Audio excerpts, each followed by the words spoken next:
Yeah, All right, I think we're good. Let's check the live stream. This end. Let's check the live stream. Let's make sure the I don't know if we want on. desktop audio. Well, just so people can hear Julian. Oh, okay. We need it? I think so. Okay. Testing. Yeah, all right. We're good. Let's check the live stream. stream. People hear us in the chat. Give us a thumbs up if you can hear us. Yeah.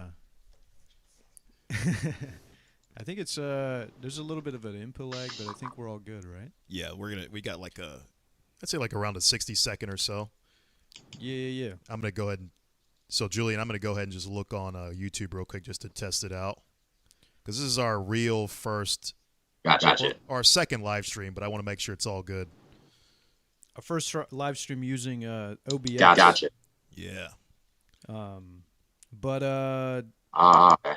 yeah, everybody should be able to hear Julian. Hopefully.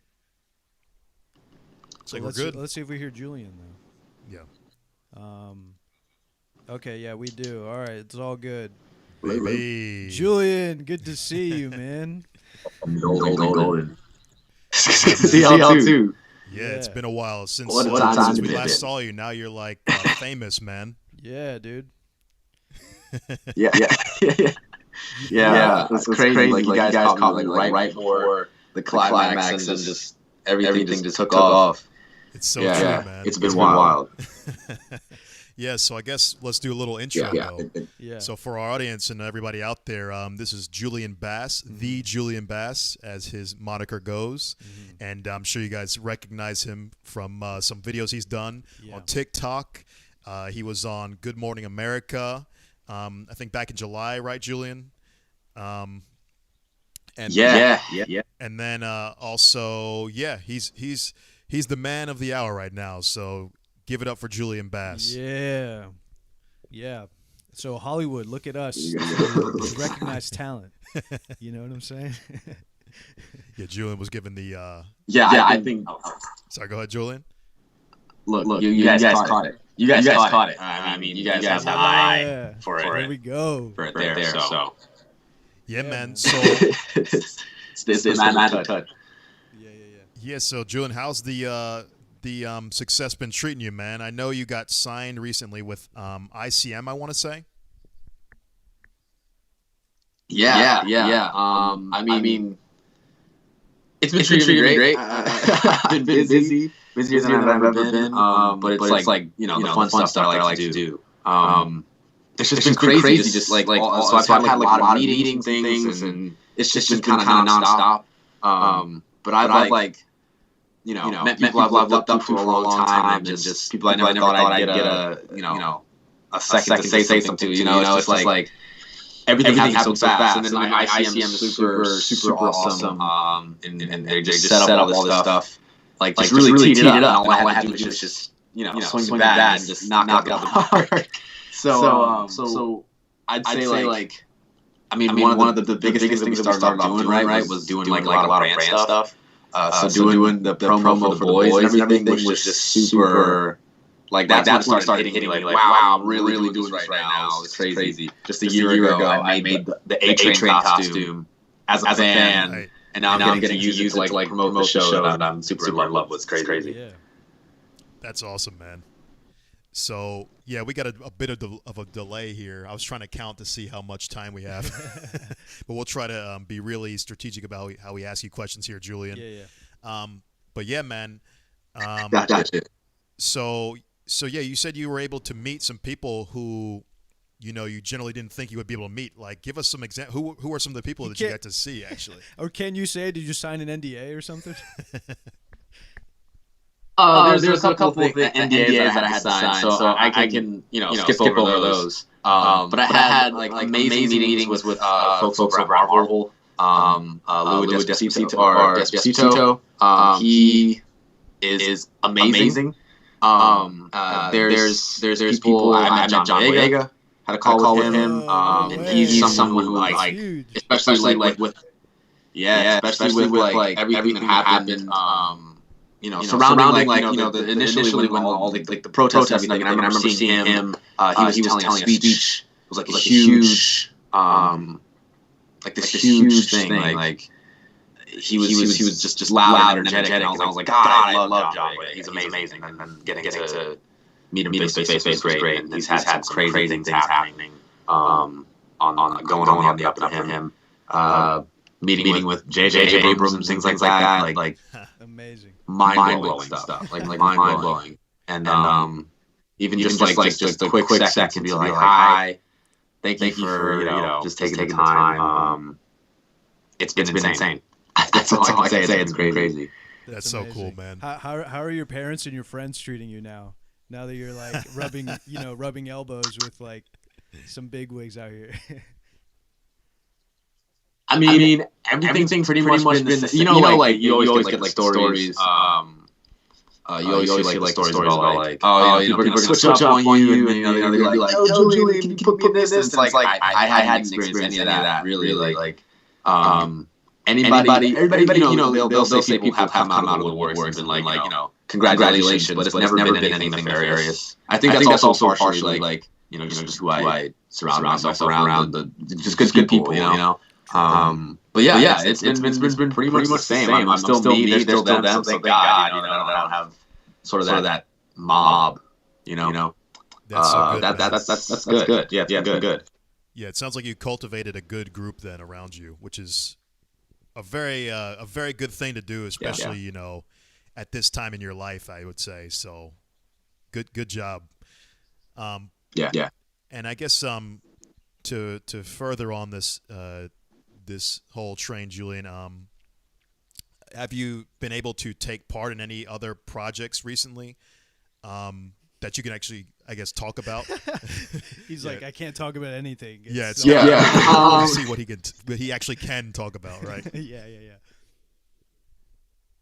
Yeah, there's I don't think there's anything that I can talk about just yet. But I can say that no. You're just excited. You're just excited. Okay. How about this? Maybe we can tee it up. Like, should your fans be excited for what's to come? Definitely. Definitely, they should be excited. What I'll say too is that more so aside from some of the other stuff like existing franchise IPs and things that I've been reading for and in talks with. There's a lot of movies and series that I have that I'm starting to get out to people. Those that I can talk about now, I guess that's true because I'm the owner of those ideas. Yeah. But there's a feature and there's like a feature and a series, just things that people are interested in now. That are totally about to get off the ground. Yeah, man. I remember you telling us you had like a series in the pipeline where you were kind of thinking about, what is it, like RAs or something? Like yeah. You had like some dorm experience. Yeah. So it's semesters. Yeah. That was one of the ones that we're going out with now. I remember we talked about that last time. Yeah. And it was like, I can't wait to make this. How are those pitching? Can you say who you pitched stuff to?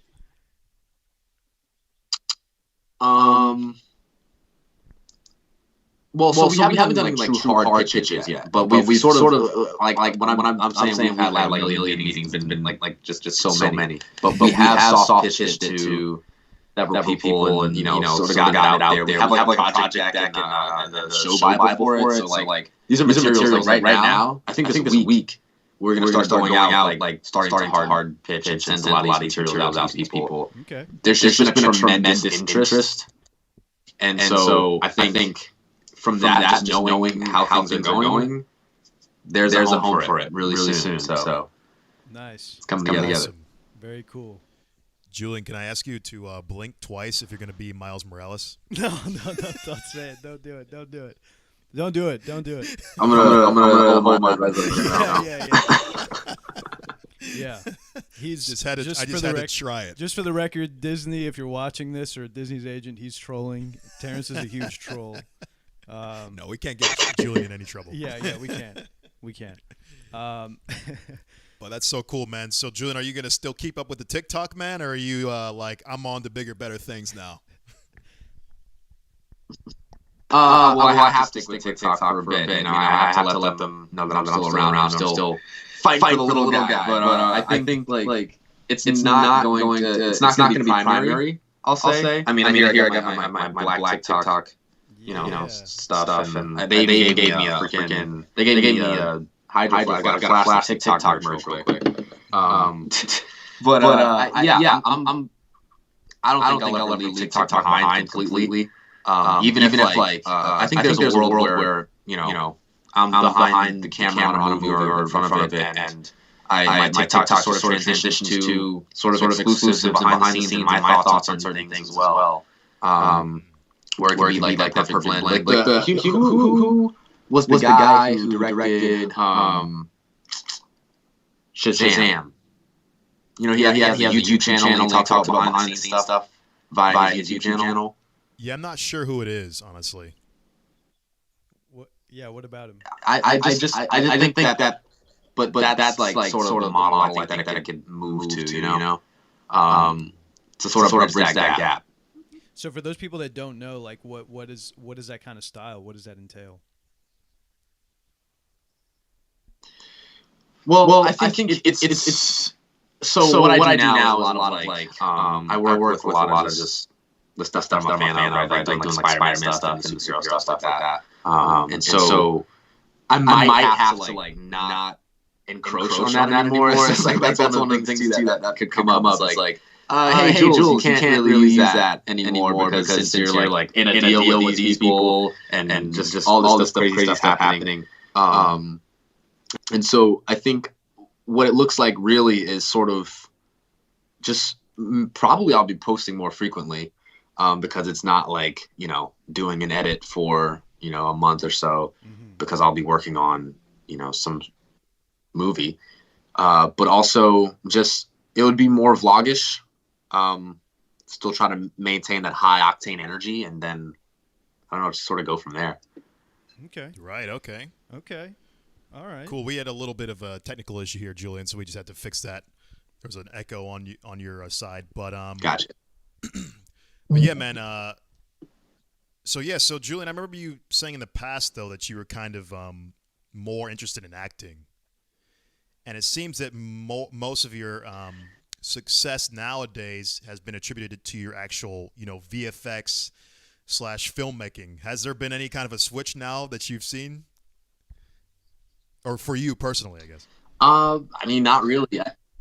Well, yeah, I think one of the things that we initially started to do was, just talk about what I wanted to do, right? I think a lot of people were attracted to the VFX, and then I was able to sort of tell people, well, I want to perform too, and I also want to write these things as well.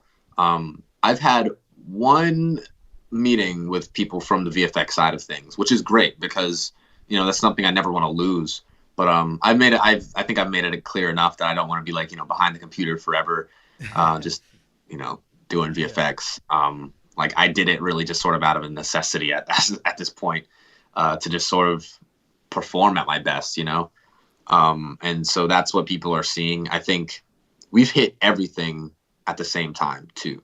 So at the same time as I've been reading and self-taping for like acting and stuff, I've been doing brand deals and VFX stuff with TikTok and soft pitching and writing stories and getting project decks done.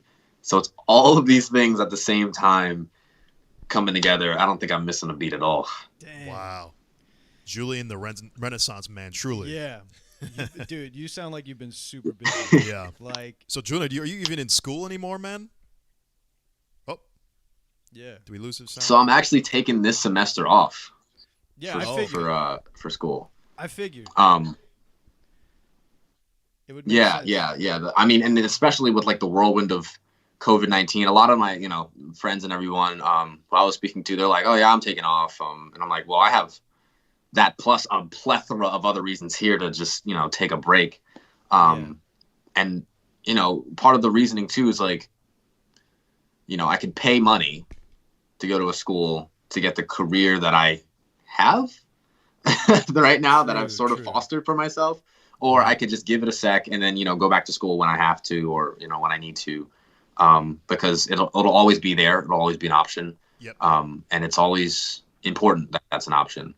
Part of my, like the gearing the steering for my education now is going more towards, keeping up with sort of my acting coaches and things, and sort of educating myself skillfully as I go forward. So, I'm never going to stop learning, but definitely taking a break from GSU and things over there. Yeah, I kind of think you have surpassed it. I mean, I would say more power to you if you do go back, but I think you've kind of you circumvented the need for it. Yeah. But of course, it's always a little bit. Yeah. Yeah. So so let me think. Did you have any other superhero characters that you wanted to kind of explore, Julian? So I know you're kind of into the Ben 10. You did the Spider-Man thing. You did a little bit of the Black Panther thing. Are there any other superheroes you want to kind of do videos for that you can talk about? Yeah. So I'll break the news right now. So one of the big projects that I'm doing is favorite villains. And so I think, I was initially going to do favorite villains for the last one. I was going to start with that, but it's just reading the room, things were a bit down. And so I was like, maybe we need to bring back the heroes again for a bit more. But I think as people ask more and more about like the villains, I think, and I'll tell you about the first one that I'm including in this list of villains is Syndrome from The Incredibles. Hey, so the way it's going to work is it's going to start out as like, it's going to be like favorite heroes part 3, and it's going to be catching the Captain America shield, and then just the Syndrome beam, with the finger, and he freezes the hero. Sick. And then he just like tosses him away, like switches it to villains, and it's like, boom, here's the remix of the song or whatever that I'm going to use. Yeah. And so that's how that's going to go. And then it's going to transition through them. Like that's the way. Yeah. I think I asked you last time, if you could choose to play some type of like let's say someone reached out to you to play a certain part, if they reached out to you to play a villain, ooh, would you do it? Like, is that more interesting? Because I hear a lot of actors say that, like, it's more interesting to play the bad guy. But would you be more interested to play the good guy or the? Yeah, I think it's. Yeah, I personally think that it's always more interesting to play the bad guy because they come from a place in a story where they're not completely understood. So it's up to the actor to like 100% understand the bad guy's perspective. Yeah. Even as it, because from the story, from the story's point of view, they're viewed as the bad guy. So you're not seeing it from their side. And so it's, I think that's why it's interesting as to most actors is like, you kind of got it laid out for you if you're the good guy, you make the right decisions, you're righteous, and there's motivations behind that. But it's interesting to get into the head of who we call a villain, right? The village makes the villain. So you gotta think about all those things. I would love to play a villain. I would probably be more receptive to playing a villain as a voice, doing voice acting, because I don't feel like I'm intimidating in the flesh. You definitely look like a good guy. But I don't know. Something comes my way, and they'll give me like prosthetic makeup, and I'll just be something crazy. Yeah, it's all the eyebrows, man. You just need more. They put more eyeliner. more angry eyebrows. Yeah. They need to furrow those, and then I could get like the Lucas Lee eyebrows from Scott Pilgrim. But yeah, a goatee also helps. Yeah. Or you could do the Michael B. Jordan and go in Black Panther, Michael B. Jordan, how he just went with like very artistic kind of style, because he did the braids a little bit. Yeah. And the hair, it makes you kind of look like a rock star. He also had the bumpy skin, and with all the marks, that was kind of cool. Yeah. Would you get swole, dude? Would you? Yeah, that was next level. Would you get swole for a Marvel? Would I? If they paid me. If they paid me money. I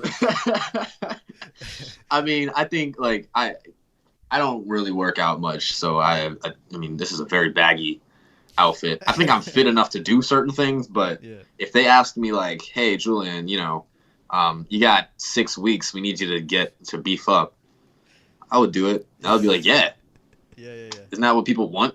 I was like, "Heck yeah, true. I would do that." So you hear that? Julian will play Bane in the next Batman. Yeah, I know Hollywood. I know Hollywood is like kind of going towards like more like diverse stories and stuff. And like, would you say like are there any characters in that, in maybe even like, let's just say the comic world or the superhero world, that you would like to see maybe like get their limelight? Yeah, but also like let's say for instance you have a black Joker. You know what I'm saying? Like that would be kind of like interesting to see. Like are there any types of comic book characters that you see maybe through the lens of like, kind of like Spider-Man with Miles Morales. Exactly. Yeah. Are there any characters like that you might think like, oh, that'd be cool to see? Yeah, I think well, here's what I'll say too, is like, I think this, while he already exists, I think choosing to go with Hal Jordan as the first Green Lantern, like on screen like that, was a little weird to me. And I think that there's a lot of like, I think the main thing there is like the perspective change, right? Of somebody who's from the African American community versus like the majority. And I remember distinctly growing up as, John Stewart, the Phil Lamar voice and the Black Green Lantern was like the Green Lantern that I was familiar with. Right. And so I was like, what is this movie? I was familiar with the other two Green Lanterns from Earth, the Kyle Rayner and Hal Jordan, but I was like, why these guys? Why didn't you do John Stewart? There's so much there. Yeah. Especially there was like a scene I remember, there was an episode of Justice League where they go back in time, right? And then they actually end up getting thrust forward in time to where Static is old, right? Oh, okay. And Green Lantern has like a son and everything. Yeah, and Hawkman is like Green Lantern's son, and he like meets them, and it's so weird to like have that. It was like so diverse in that one moment. You had Terry McGinnis, you had Static, you had Green Lantern, Hawkman's son, and then you had. It's just so the community was interesting, right? Yeah. Because he immediately recognizes Static, because Batman's there, and I think Wonder Woman's also there. But you have that moment between Green Lantern and Static where he's like, Static? He's like, what's going on here? And Static's like, yeah, oh my God. And he's like walking through his old neighborhood, and it's like the scene in the movies, where the guy's walking through the neighborhood and the basketball bounces to him and he takes the shot right from in his old neighborhood. Right. Yeah. It was one of those. That's cool. And I think he's just such a great character to talk about. Like, I mean, especially in today's climate too. The Green Lanterns sort of are like a police force in their own respect for the galaxy. Right. Mm-hmm. And to juxtapose that with, how the community is, responding to that now would be just, I mean, it's wide open. Like, take that opportunity, guys. Yeah. Because you can ask the questions of like what it means to be authority, the authority that you opposed, and like who gets to choose what is the right thing to do and what morals are from perspectives and things like that. So very there true. It is. Yeah. Actually, that's really interesting, man. Those parallels you're drawing there. And actually to kind of switch gears a little bit, Julian, I wanted to ask you, man, besides like superhero stuff, man, I know you probably got some other things you'd like to do as well. Are you interested in any other movies besides like just the superhero stuff, like maybe showing off your chops in like drama or showing off your chops in comedy or something along those lines? 'Cause I know you're a man of like voice impressions and stuff too. You kind of mentioned the voice acting a little bit, but like give us a more what else is going on in Julian besides the superhero stuff? Yeah, I think one of the main things that I'm going out with is a lot of comedy writing that I've done, and especially with regards to semesters. There's a movie, Monster Squad, that I wrote. That's a comedy. It's an action comedy. There's a drama called This Land. It's sort of like this weird sort of allegory for, I mean, social structures and things like that. And there's, like the spectrum is wide. And I hope that like a lot of these things can come out at times to really highlight that range, right? I don't want to necessarily do the comedy drama. It's like, okay, that's a standout one. But I sort of want to just mix it up and be like, okay, Julian Bass can hit all the points here. There's a lot. There's some high concept stuff. I don't know if I told you about The Box. That's one that's getting a lot of interest. It's just the story about. Yeah, it's a story about this kid who gets an unmarked box, and inside, it's open. He opens it up, empty box, right? He's like, whatever. Uses it as a trash can for his room. Tosses like a paper ball in it. The paper ball goes through, and like some little sparks fly. And he's like, what just happened? He looks in. There's no paper ball, and he finds out it's a portal. So he's like, awesome. Like narrow-mindedly thinks infinite trash can, just starts throwing all his trash in there. And then a note comes out from the other side, opens the note, and it says, please stop throwing your trash in here. So that starts this conversation between him and whoever's on the other side. It's like this mystery. And I won't spoil it for anyone. But I'm already ready for that's something that I'm going out with too. Okay. Was that inspired by it's Roddy? Crazy. Crazy. Was that inspired by Roddy Rich's The Box?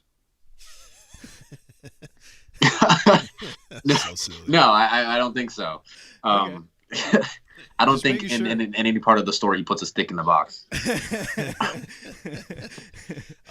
Had to ask. Yeah. Julian, I did have a vision of a character for you, man. Just for your own note's sake, if you ever want to do anything with it. Terrence, don't pitch him you. Don't pitch him just you in me in a movie. Yeah. Picture a guy who dresses. Picture a guy with a podcast. No, but but yeah. So I was thinking, you know how The Matrix has Jada Pinkett plays Niobe, and then Lawrence Fishburne plays Morpheus, and they have like this kind of relationship. I was thinking, you know what? I wonder what would be like the child. I wonder if there was like a child between Niobe and Morpheus, what he would look like. And then I was like, you know what? I just had a vision of like Julian could be the child of Niobe and Morpheus, and like you could have a whole spin-off Matrix movie where maybe he's the one in the fourth iteration of the Matrix or something. And I was like, that'd be kind of badass. Oh my goodness. just to throw it out there for you. Yeah, geez. I mean, yeah, they have an interesting dynamic, don't they? Wait. Yeah. I would hate to be raised by those two. We're assuming you've seen The Matrix, because it's kind of a millennial I have. movie. Yeah, I've seen. Okay, good. I've seen them, the multiple of them. Oh, okay. Yeah, good. It's been a minute, but my dad's a super fan of The Matrix, so he, I can recognize the sound of like the horns in the soundtrack from anywhere. Right. So I'll be like, oh, that's The Matrix. And just like, okay, everything's green. Okay, yes, this is The Matrix. Very easy to spot. But yeah, definitely. Good stuff. Yeah. Yeah, so that one's out there in case you want to use that. But yeah. Yeah, I'll let the people know. Yeah. Up the channel.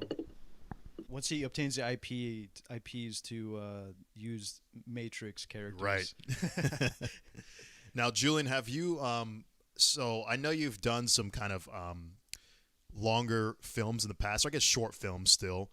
Do you have any plans to do like any real long films? So I know Semesters is kind of like some series. There's comedy series, but would you ever try to do any long films yourself, as in like being the producer?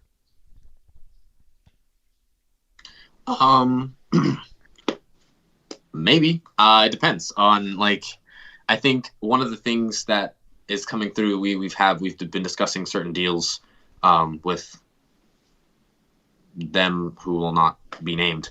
But we've been discussing things where, you know, I could be the writer and then get it greenlit and produce and sort of direct my own features on my own.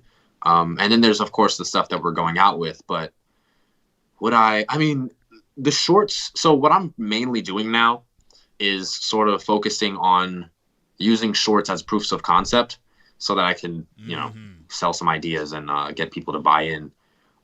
So there will definitely be like more shorts coming out and things like that. But yeah, I don't know. I don't know if I'll do something just 100% on my own like that. Yeah, I'll see. That's interesting because I feel like you're such a guy who's equipped to do everything on his own if you really want to. And yeah, I guess that's an interesting follow-up question then for you, Julian, is like, what do you think is the value of working with like a company like ICM or working with a group of people to put out your IP and, you know, all that kind of stuff? Like, what value do they give you for young up and coming people, I guess? Yeah, I mean, yeah, definitely. I'll say this too, is like, I'm more than equipped, you know, to do these things on my own. And I think that I could totally handle doing like an entire feature as, you know, just solely by me. But I don't think that is ever optimal. I found that when I've worked with people, when I've, you know, diversified some of these tasks, I'm able to focus on certain things and making it perfect.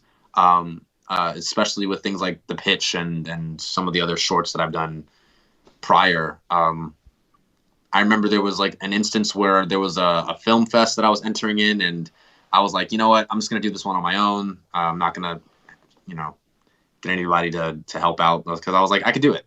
And it came out to something that I wasn't really proud of because I wasn't able to focus on certain things, for certain aspects at a time. And I think there's an extreme amount of value that could be added when putting together a team. And that's something I also want to make known to the people who who I'm having these meetings with, is like, you know, I have been doing a lot of this in large part on my own, and imagine what I can do with like built out resource. Yeah.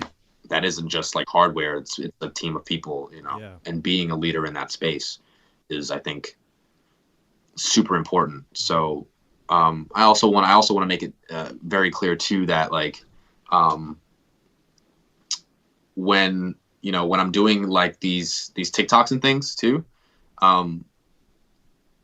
it always helps to have an extra hand, even if it's 20 seconds, right? If there's a way that I can make something easier on myself, like to do an effect where I'm tossing, you know, a ball to myself, and I can have just a real thing tossed to me, like that's an extra person who has to do that. Or I could take the time CGI and blah, blah, blah. And it just, you know, there's always differences, sacrifices that have to be made, and limitations. So I see. Very, very wise words. So basically, when you have more hands on deck, the more the product flourishes, I guess could be the way to sum that up. Right. Very, very nice. Yeah. Yeah, so I guess, is there any other things that you've learned from this process, Julian? So I know you're all new to this, and me and Juan, I mean, we're science guys, so we know very little about this whole kind of, you know, this whole avenue. What are some interesting things, I guess, that you've learned thus far, you know, on this particular journey? Yeah, I've learned that a lot of it is not what you think. I think what people have a weird sort of image of how like entertainment industry is, like how it's handled and things. And I think even I had like sort of this idea that, oh man, it's going to be, you know, super cutthroat. Nobody's going to want to help. They're going to be like, you know, if you can't, you know, make me the big bucks, then I don't need you, you know?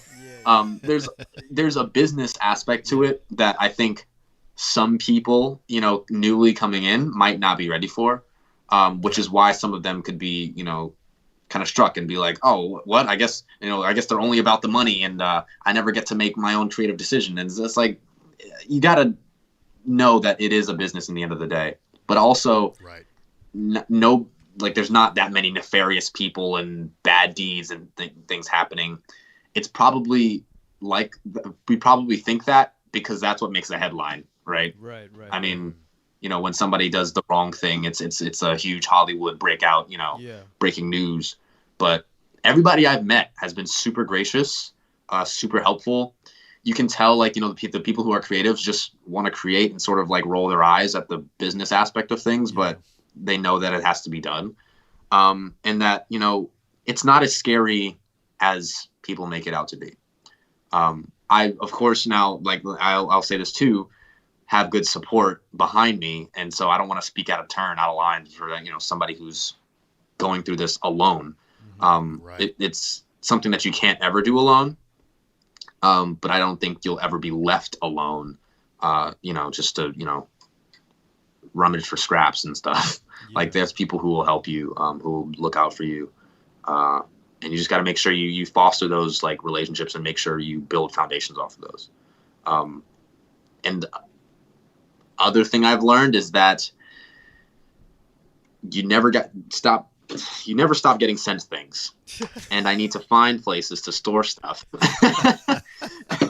Because I mean, I don't even need to buy clothes anymore. Jesus. Like, it is mind boggling how much, people, go into promotional stuff. And I've had to learn a lot about computers because I had gotten this wonderful computer from Puget Systems. Nice. And I was like, I am not using this to its full potential because I was trying to do a deep fake. So I've had to learn a lot about, a lot of the things that I've gotten. An Oculus. I've never had an Oculus, nice. Never done that before. That's crazy. Freaking wild. Yeah. And just some other cool stuff. Did you meet Zuckerberg for that? That I've never had, access to. Did you meet Zuckerberg for that? Oh, no, I have not. I'm pretty sure Zuckerberg has met me, maybe through like camera of the phone. But yeah, he's like, no, I'm familiar with this guy. I've seen him around. Yeah. Yeah. He's yeah. He's out of range, but I think there's just been some crazy things that have come in the mail. I got a grill from the boys. Wow. A grill. Like, that's hilarious. They sent me like like this like it's meat tenderizer and like a cutting board and stuff and a grill. I unfolded this thing. I was like, this box is heavy. Unfolded it. It was a grill. That's amazing. Oh, like there's no way. I just got sent a grill from Amazon, the boys. So I guess I'm gonna be grilling. Just grill and chill, baby. That's all you got. I mean, that's what you can do in quarantine. Yeah, man. Just grill and chill. Yeah. Julian's gonna have to get a new place for all this stuff too. Yeah. Well, I mean, you can always raffle things. You know what I'm saying? Like, hey guys, who wants? Raise some of that independent film money. Yeah. If I was ever, if I was ever gonna do like a giveaway, I think the first thing I would do, I have that Ben 10 hoodie that everybody always asks about. True. So I'd be like, all right, guys, it's gonna be like the biggest sweepstakes of all time because everybody always asks me about this hoodie. Yeah. I think that would probably be the first thing. I'd be like, yeah, this is the one that I've worn. I'll wash it. Of course, I'll disinfect it. Yeah. But some people might want it worn. Like, I'll give it maybe a year, and then see how like many times I can fit that in a video for people to ask about it. So we'll see. Go. But yeah, there's definitely stuff. So Julian, we know Atlanta. Well, I guess it's known you're in Atlanta. So Atlanta's kind of a hub for filmmaking and stuff. Do you think you'd ever migrate to somewhere else like LA or one of these other places that are kind of New York, I guess, right? The main places for filmmaking, I guess. Yeah, I think depending on like how much I start to do here's what I'll say, right? People in Atlanta love to be like, oh yeah, it's the new Hollywood, and while they're filming a lot of stuff here, a lot of the base camp stuff, like the writers' rooms and the executive offices and things still are in LA, and that's where a lot of the decisions are made and where the phone calls go and where they come from. And Atlanta's just a hot location for the most part. So depending on whether I am on set or in writers' rooms more, that could sort of sway that decision.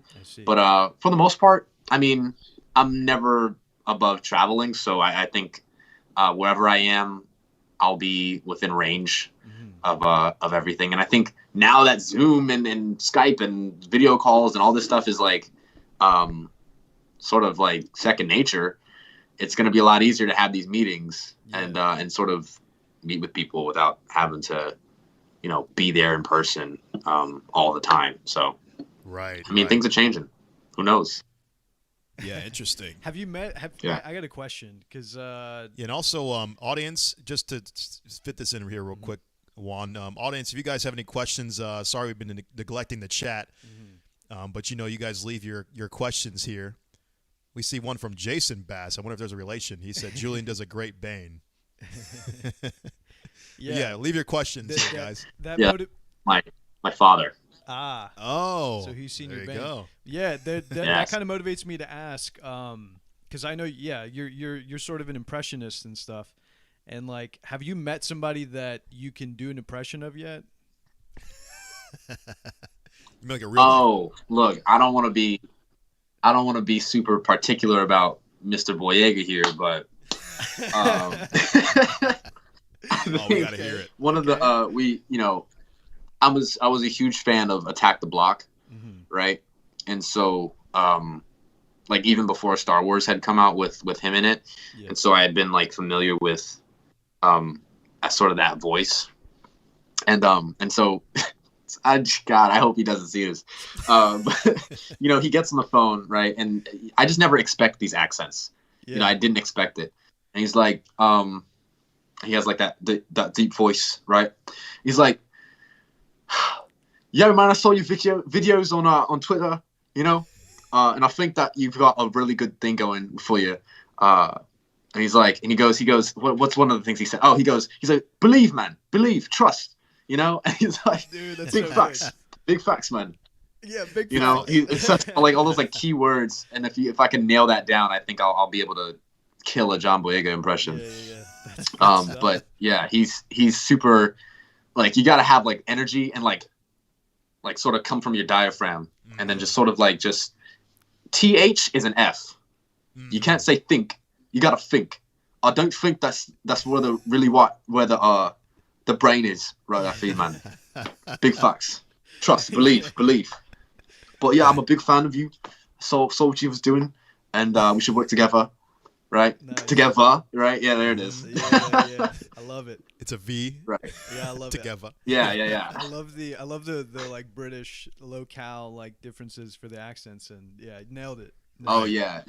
I'm sure. And I think he's Nigerian, I believe, and so that's sort of an influence too, and you gotta remember where the origins of these people's voices come from too. True. So True. But yeah, he's great. Yeah. Right. Have you ever met what about because I know ESPN is up there, and you have Shaq. He's such an iconic voice. Yeah. You know what I mean? But Julian's still new to all this too, so I'm sure he's got many people to still meet. Yeah. Oh yeah, big time. There's still people I haven't met just yet. What I think is funny though? I will say, and this is one of the meetings that I wanted to have. For some reason, always get the Donald Glover Yep, of course. comparison somehow. And there's somebody said, Julian, you look like Donald Glover, but sound like Ryan Reynolds. If you took those two and took the voice, and I go, and I'm like, I don't sound like Ryan Reynolds. And I was like, oh crap, I sounded like Ryan Reynolds just for that split second.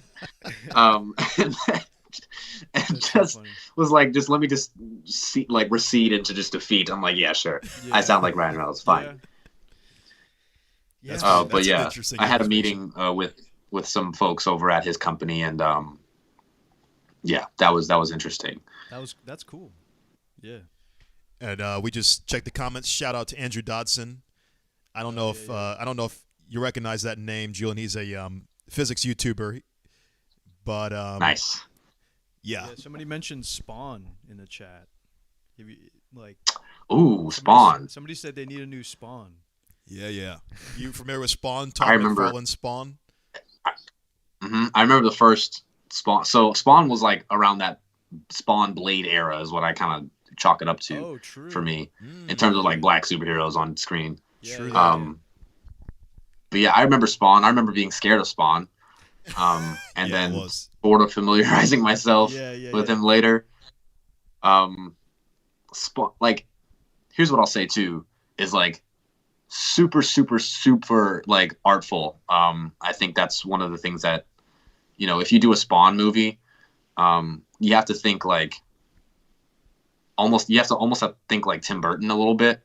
And I know just like without the wackiness, but think about how stylized that is. Yeah. Every time I've seen Spawn, it's just been like those sharp, like the cape is huge and it's like got those sharp lines and you gotta like, it's super stylized.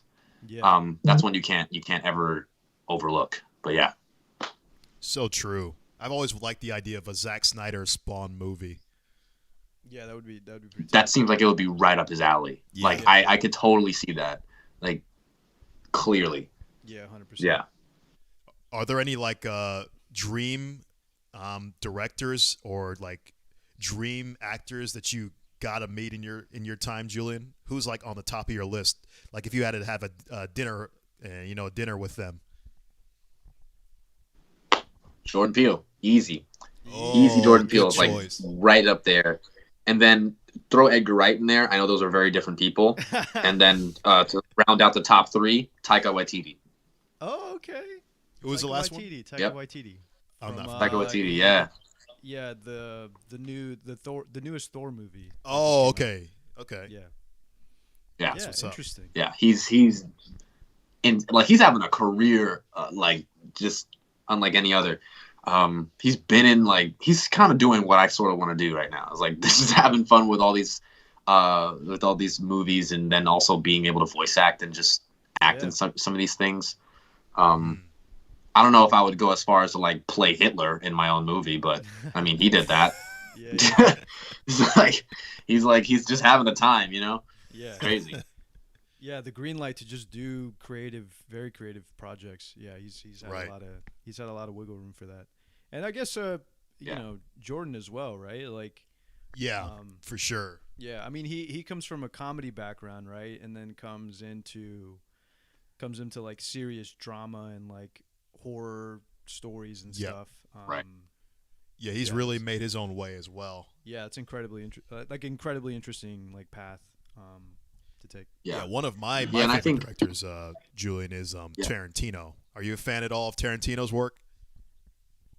I am a fan of a couple of the movies, but I'm not I wouldn't say I'm a super fan of Tarantino. I think I love Django. Yeah. But I also think, you know what I think too? I think Tarantino is really good with his actors. Oh, yes, just like 100%. Yeah. Knows it. Just amazing at like, you know, placing these people, and just I think sometimes I think for me like the gore, I love gore. Oh, you do? But sometimes I'm like, oh, that's a little egregious. You know? Like, oh Jesus, really? That happened just now? For him, but, gore is like it's like a champagne almost for him. Like he has to at every movie he has to like he pop indulge the bottle. He has to indulge in it. Yeah, it's kind of silly. It's kind of silly because Django. I love Django. It's probably one of my favorite movies, like top 5 easily.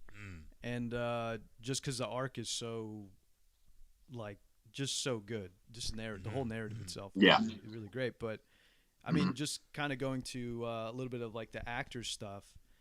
He's picked such good, like picks out such good people. I mean, he picked out, you know, we're talking about Samuel Jackson that he kind of put on the map a little bit, right? With Pulp Fiction and like. And I think Samuel Jackson, is he with ICM as well, Julian? Yeah, he is. Yeah, Dang. So we got over at ICM. We have Beyonce and Samuel L. Jackson. So I got the short end of the stick, obviously. Hey. Nah, man, you're in good company. Oh, jeez, it's crazy. Yeah, they got Spike Lee over there. Wow, it's insane. Yeah, that is insane. That is awesome. So, of course, though, Julian, we got to bring it around to science a little bit since this is technically a science podcast. Yeah, let's do it. I was curious, man, what kind of like science films are you into? Like, are you a man who's into like Nolan's Interstellar, let's say? Are you a fan of like Tenet or any of these movies? Like, what's some science movies you're interested in? Science. Or sci-fi. Let me think. Sci-fi too. Because I think unfortunately I haven't seen Tenet yet. But I remember I had watched somebody did like this breakdown of like what it could be about. This is like before it had come out, about the science behind inversion and what they were talking about. I was like, that seems very interesting, and it really kind of clued me into like maybe there's like a whole just realm of just building a story around a theory. I think is super interesting. Like that's what piqued my interest. I was like, that's something that I wouldn't think to do, but I think Christopher Nolan has definitely started to think on that level. I'm trying to think of like something like that I've recently seen that falls into that spectrum. I haven't really watched so much recently. Yeah, or like there's not a lot, right? I guess like sci-fi's kind of gone off the map. Like Dune is just coming out, but that's like the most recent sci-fi thing that I can think about. Yeah. I don't know why. I guess it's kind of just lower lately. Well, superheroes kind of took over that, right? Yeah, like, they kind of took over the science. They did. There's a good middle ground between like science and fantasy. Like it's a little bit of sci-fi. Yeah, and I will say that like there's like the film eras that sort of switch things up. Yeah. Superheroes are sort of dominating right now. Yeah. But yeah. I could probably think of something if we dance around the subject a little more. Yeah. No, one of the best, I can tell you, one of the best science superheroes created on screen, in my opinion, is Dr. Manhattan from Watchmen. Have you seen that? Oh, yeah. Yes. Yeah. I think Dr. Manhattan's super interesting. I remember I had watched, so I haven't seen like all of the Watchmen like series. I remember seeing the movie and watching sort of like the latter half of the HBO series. But man, Dr. Manhattan Dr. Manhattan to me is like, I don't know if you're familiar with like Ivo's Android from DC Comics, but it's sort of this being, it's like this thing that he built. And it's so crazy to me how like they're able to tell these stories in sort of this animated show. And I'm like, that is such a highbrow concept in this show. But this android goes off and like flies away, right? And says that he will only return once he's evolved to a point where like, he's basically God or whatever.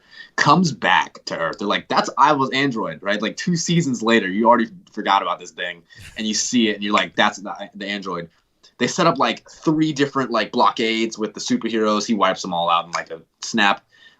He teleports an entire planet that was in his way, and just goes straight to Lex Luthor, who would like abused him when he was still like learning to be alive, and like doesn't like want to kill him. Just says, what's my purpose? As a being that knows everything, has evolved to anything, still doesn't know its purpose. Like that's what this whole episode was around. It's like, that's crazy. Yeah, it's really what a story beat, huh? Yeah.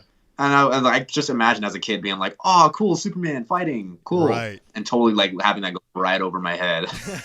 Like that's wild. But that's what I think about Dr. Manhattan a lot, is like, as a being like that, it's crazy to just think, how do they perceive, even time, right? Mm-hmm. Like that was one of the things they talked about a lot when he was speaking in the series. Mm-hmm. And he's like, he was how did he say it? He was like,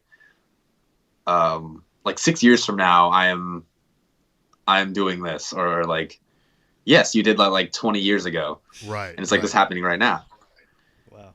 Yeah, he's like he the experiences ultimate time simultaneously. Right. Yeah. So weird to me. That's cool though. It sounds What a like concept to grab.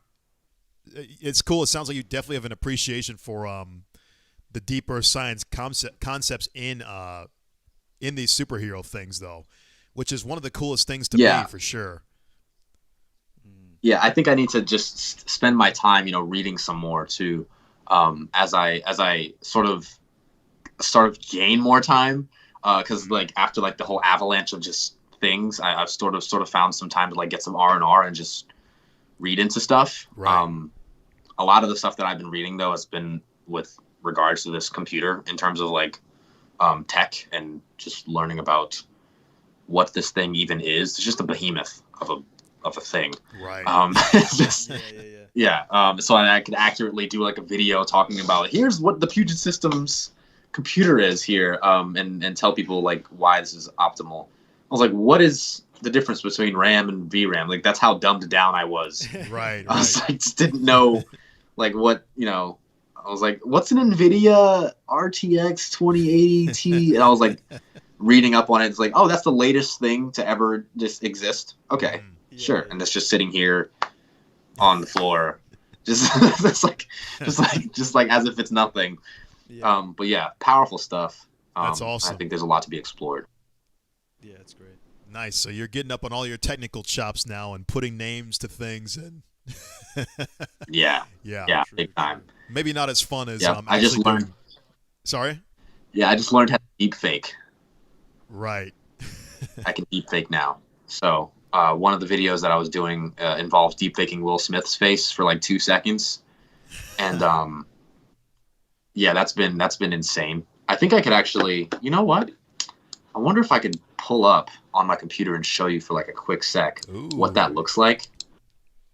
This is exclusive content. Yeah, that'd be awesome. awesome. I could like turn the camera. It'll work. He's like, maybe I can do a Will Smith impression as well. Yeah, one of this thing works in like command prompt, so it's like you just click it and it starts sort of running these programs, and it's like it's just insane. Like it gave me a great insight into what parts of the computer are working at what times, how many CPUs everything just runs on. It's crazy.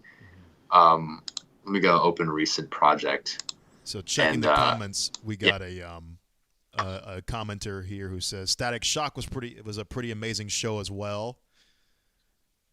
Oh yeah, that was one of the superheroes I used in one of the videos. Static. Oh, I guess super cool. I shout out to someone saying you'd be a good Ursula. From Little Mermaid.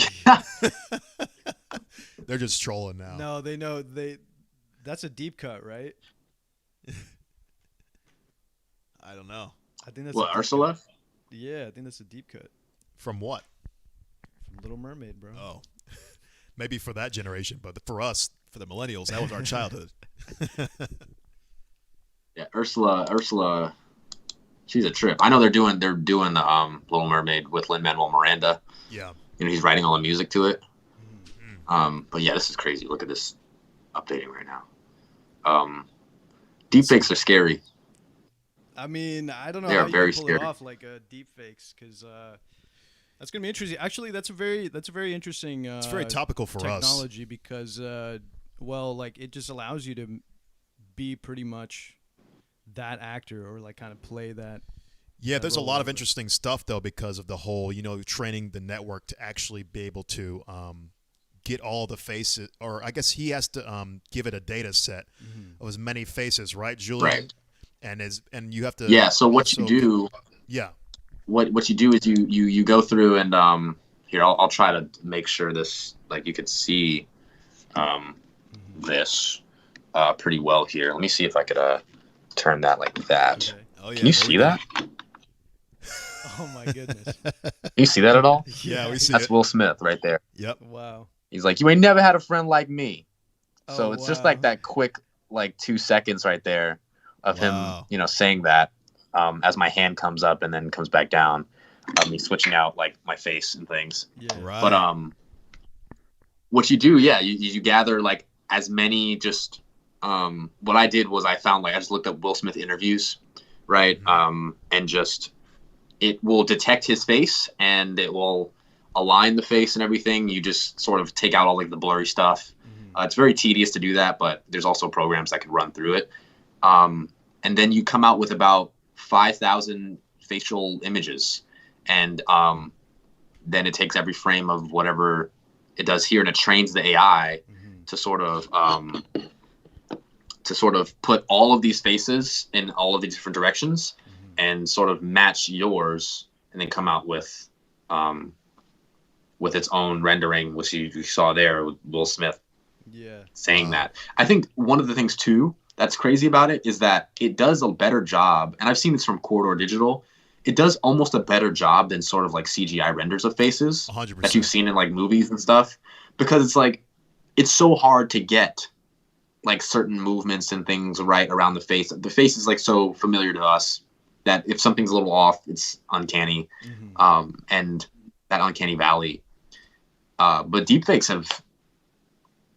they've done it. I mean, it's crazy just what's been accomplished with it. That's so true. Game changer. Yeah, it's coming out soon. It's gonna be a hit. Nice. That's so awesome, man. Well, Julian, I know we're probably running close to your time, man. I know you have to be somewhere around 5, correct? Yeah, I think we had a meeting. Let me just check that. I think it just came up notifications. Yeah. But well, we just want to say thank you again for coming on the show. Yeah, man, it's truly a pleasure to have you, man. We're so glad you're just killing the game, man. When you're winning, it feels like we're winning. So yeah, for sure. We love it, man. We were so happy when we found out the news. Terrence was like, "You won't believe it," and he started patting me on the back like I won an award. I was like, "Bro, what the fuck?" We're like, the boys doing it. I was like, "Okay, I mean, yeah, awesome." It's been wild. So super excited. I'm glad I was able to be here. Yeah, man, we appreciate you. And Julian, just, keep on doing what you do, man. I'm sure you're going to have many great things in the future. Let us see a sneak peek every now and then. Yeah, we'll do. For sure. We'll do.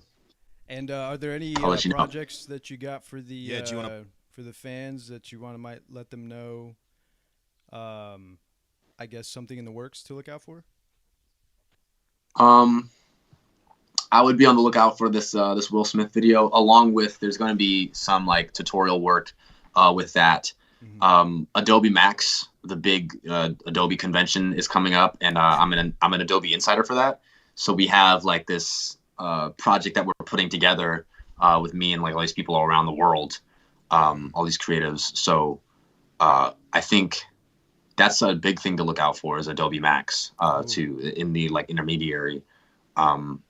It's going to be some content surrounding that. I'm super excited because, I work in Adobe all the time. Yeah. And so it's basically like, think of like the Apple event, but for Adobe, all these new features and things coming out. So that's what I'm leaning into right now, as an official Adobe insider. So that's crazy. But I think, that's the big thing. Yeah, I wish I would have known that, because then I would have put like Adobe Insider right next to your name, like in the YouTube. Oh yeah. It's crazy. It's like my first year doing this, and one of the things that we had to do was like pick a presenter. Everybody had been there, like who I was talking to, like professors and career artists. They're like, Julian should be our presenter. I'm like, yo, chill out. This is my first time. What are you talking about? I was like, yo, y'all just threw me out. Yeah, you're gonna. But no, it's super fun. Yeah. You're gonna probably get a lot more people like telling you to lead a lot of things now, I'm sure. Yeah. And I think I'm ready to take that up. I just gotta manage my time. Juggling everything. Well, Julian, once again, man, we appreciate you. Salute to you, sir. Yeah. And hopefully we'll get you on again, man, when you're making millions. Yeah. When the first movie drops, I'll be at the premiere. I'm just on the podcast, on the red carpet. Yeah. You're always welcome here, bro. Yo, guys, check it out. Samuel Jackson's here. Oh, Yeah, for sure. All right, Julian. That's awesome, man. All right, thank you again for coming on. And check out the @Julian Bass on Twitter. Indeed. And then check us out, of course, people, Eigenbros.com, all that good stuff. And we will see you all next time.